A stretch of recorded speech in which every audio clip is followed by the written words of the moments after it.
আসসালামু আলাইকুম বন্ধুরা, সবাই কেমন আছেন? আজকে চলে আসছি একটা খুবই প্রিয় মাছের একটা রেসিপি করব। মাছের যে তেলটা, মাছ যে ভেজেছিলাম সেই তেলটা আমি এখানে দিয়ে দিয়েছি। আর একটু তেল দিয়ে দিচ্ছি। মাছটা ভাজা আর দেখালাম না, যেহেতু ভিডিও অনেক বড় হয়ে যাচ্ছে, এই জন্য সবাই সাথেই থাকুন। আমি চুলার আঁচটা একটু বাড়িয়ে দিয়েছি। এখন বন্ধুরা আমি দিয়ে দিচ্ছি অনেকগুলো পেঁয়াজ। যেহেতু এটা দো পেঁয়াজা হবে, তাই অবশ্যই পেঁয়াজটা একটু বেশি করে দিতে হবে। আমি পেঁয়াজটা অনেক বেশি করে দিয়ে দিয়েছি। সবার সাথেই থাকুন। বেশি আমি ভিডিও বড় করব না, একেবারে 4 থেকে 5 মিনিটের মতো ছেড়ে দিব। ওরা এখানে কিন্তু প্রায় 1 কাপের মতো পেঁয়াজ এবং রসুন আছে। পেঁয়াজটা একটু বেশি দিয়েছি, যেহেতু এটা মাছের দো পেঁয়াজা, তাই অবশ্যই পেঁয়াজটা বেশি করে একটু লবণ দিয়ে দিই, যাতে ছিটে না দেয়, রান্না খাওয়া নষ্ট না হয়।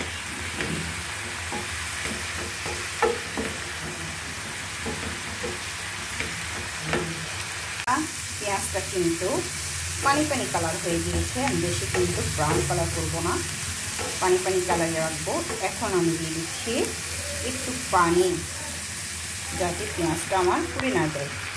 যেহেতু আমি এটা দো পেঁয়াজা করবো, সেহেতু পেঁয়াজটা হচ্ছে যে আমার সবচেয়ে প্রধান উপাদান। এই যে দেখেন, এরকম করে করবেন আপনারা, সাথেই থাকুন। এখন আমি দিয়ে দিচ্ছি 1 চামচ হলুদ,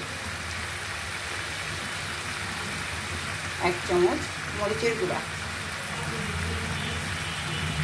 1 চামচ ধনিয়ার গুঁড়া। আগেই আমি লবণ দিয়েছি, তাই আমি অল্প একটু লবণ দিব, বা পরে স্বাদ মতো লবণ দিয়ে দেবো। নেড়ে দিচ্ছি এখন আমি।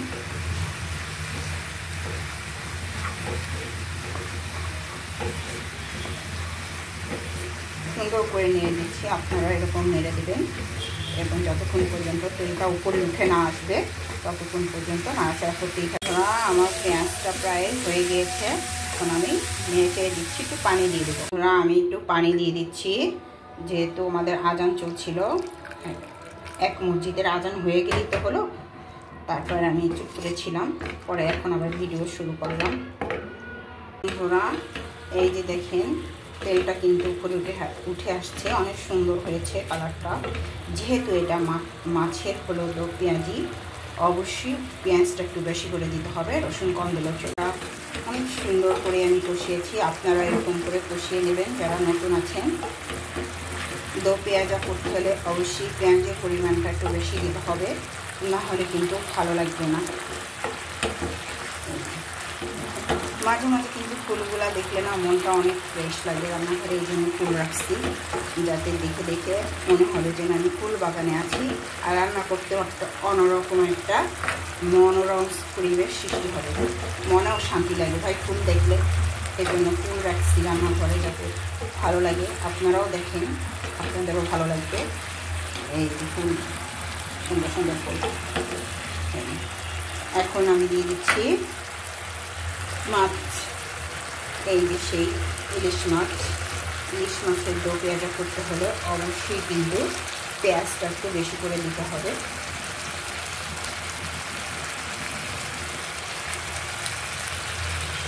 আমি দিয়ে দিলাম ইলিশ মাছ। ইলিশ মাছের দো পেঁয়াজা করছি।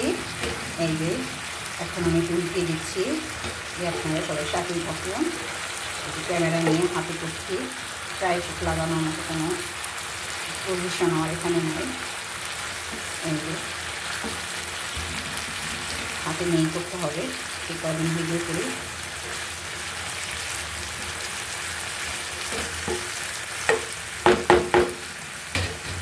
এই যে আমি দিয়ে দিচ্ছি 2টা শুকনো মরিচ।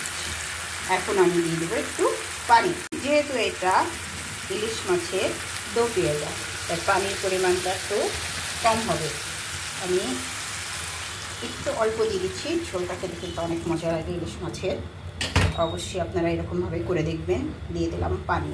এই যে বন্ধুরা, মাছের সিচুয়েশন, ঝোল দিয়ে দিয়েছি 1 কাপ পরিমাণ পানি। তবে ঝোলটা কিন্তু বেশি থাকবে না, যেহেতু এটা দো পেঁয়াজা, তা আমি একদম কমিয়ে ফেলবো। বন্ধুরা, আমি চলে আসছি আমার রান্নার কাছে। এই যে আমার রান্না হয়ে গিয়েছে, দেখেন একেবারে মাছগুলো কি সুন্দর করে, পেঁয়াজটাও একদম সিদ্ধ হয়ে গিয়েছে, যাকে বলে দো পেঁয়াজা। আমি একটু পরে নামিয়ে ফেলবো। অলমোস্ট কিন্তু আমার মাছটা কমপ্লিট। অনেক সুন্দর করে রান্না করেছি। আপনারা সবাই আমার চ্যানেলটাকে সাবস্ক্রাইব করে দেবেন বন্ধুরা, আর সবাই আমার পাশে থাকবেন। দেখেন ইলিশ মাছের দো পেঁয়াজা রান্না করতে হবে সিম্পল। আদা পেস্ট, তারপর জিরা পেস্ট, এগুলো কখনো দিবেন না বেশি। ইলিশ মাছের মশলা দিলে কিন্তু ইলিশ মাছের জোরটা আলাদা আলাদা যে একটা স্বাদ দিয়েছে এবং স্মেল দিয়েছে, ফ্লেভার দিয়েছে, ওটা কিন্তু একেবারে নষ্ট হয়ে যায়। ইলিশ মাছ কম মশলায় রান্না করবেন। আমি অবশ্যই একটু মশলা দিয়েছি, কিন্তু বাড়তি যে মশলাগুলো যেমন আদা পেস্ট, জিরা পেস্ট, এগুলো কিন্তু আমি দিই না। আমি কিন্তু সিম্পলভাবে রান্না করেছি, আপনারাও ঠিক এরকমভাবে করবেন। হ্যালো বন্ধুরা, এই যে আমার ইলিশ মাছের দো পেঁয়াজা কিন্তু একেবারে তৈরি হয়ে গিয়েছে। আর আমি বেশি ঝোল কমাবো না। দেখেন ইলিশ মাছের দো পেঁয়াজা মানে পেঁয়াজটা একটু বেশি করে দিতে হবে। বেশি বেশি পেঁয়াজ না দিলে কিন্তু ভালো লাগবে না, রসুনটা একটু কম দিলেও চলবে। আমি কিন্তু এটার ভিতর কিন্তু জিরার গুঁড়া অ্যাড করবো না, যেহেতু জিরার একটা আলাদা ফ্লেভার আসছে, ইলিশ মাছের ফ্লেভার আলাদা। সুতরাং জিরার গুঁড়া যদি আমি অ্যাড করি তাহলে ইলিশ মাছের যে ফ্লেভার ওটা কিন্তু একেবারে নষ্ট হয়ে যাবে। আমি কিন্তু মাছটা ভেজে নিয়েছিলাম, আপনারা কিন্তু কাঁচাও করতে পারেন। তা আমি একটু মাছটা ভেজে নিয়েছি। আমার কাছে ভাজা মাছটা একটু অন্যরকম লাগে, ভালো লাগে আমার কাছে। তো সবাই ভালো থাকবেন, সবার প্রতি রইল অনেক অনেক ভালোবাসা ও শুভেচ্ছা। সবাই আমার চ্যানেলটাকে সাবস্ক্রাইব করে দেবেন, লাইক করবেন, শেয়ার করবেন, কমেন্ট করবেন। সবার প্রতি রইল অনেক দোয়া। আল্লাহ হাফিজ।